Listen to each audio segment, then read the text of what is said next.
Aujourd'hui sur les recettes de Jet, je vais vous présenter une recette de base qui est la recette de la pâte brisée pour les quiches ou les tartes salées. Donc il faudra 250 g de farine, 125 g de beurre, un jaune d'œuf, 5 centilitres d'eau et 5 g de sel. Pour la pâte brisée, il y a une formule qui est très simple pour connaître la quantité de farine et la quantité de beurre. Il suffit de diviser la quantité de farine par 2 et vous avez la quantité de beurre.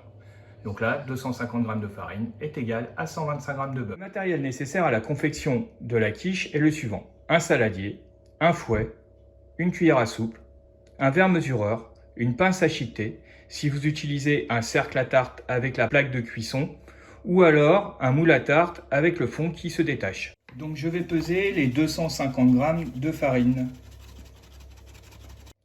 Donc je vais mettre les 5 g de sel. Je vais mélanger le sel à la farine, car quand je vais mettre l'eau et le jaune d'œuf n'aime pas être directement avec le sel. Je mets les 125 g de beurre avec la farine et le sel. Et je vais mélanger ce qu'on va appeler sabler la pâte. Donc je mélange bien le beurre et la farine. Et en faisant ce geste-là, ça sable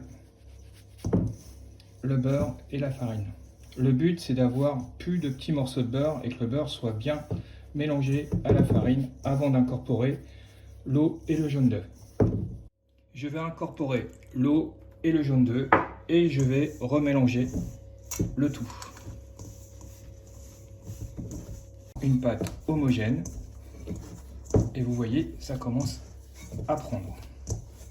Donc là, la pâte est quasiment prête. La pâte est prête. Et nous allons fraiser la pâte. C'est vraiment afin que tout s'incorpore et tout soit homogène.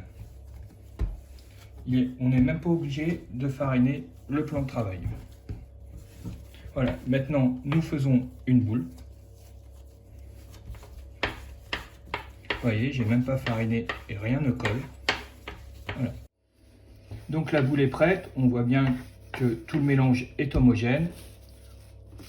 On la met dans un papier film et on va la mettre au réfrigérateur pendant 30 minutes. Donc la pâte a reposé 30 minutes au réfrigérateur. Je la déballe du papier film. Mon plan de travail de farine ainsi que la pâte. Je l'aplatis un peu et je vais étaler avec mon rouleau pâtisserie pour faire un cercle. Je saupoudre légèrement ma pâte. Et je mets mon rouleau à pâtisserie au milieu de la pâte. Je presse légèrement tout en tournant ma pâte, ce qui permet de faire un cercle.